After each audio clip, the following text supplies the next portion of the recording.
How to add education on your profile on REDnote app. First of all, launch REDnote application on your device and make sure to log into your account.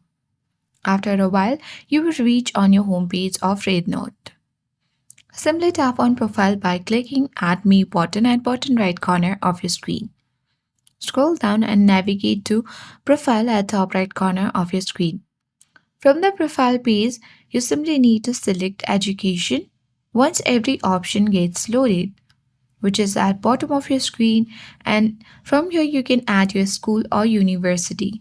Simply you can tap on it and search for your college.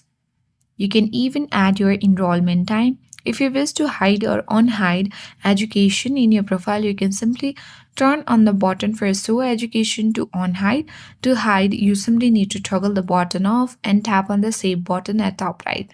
Once you are done, you are good to go. Your education details will be now updated. So that's all for today. I hope this guide worked. And if you are new to our channel, hit the like button and subscribe. Thank you for watching, and I'll see you in the next video.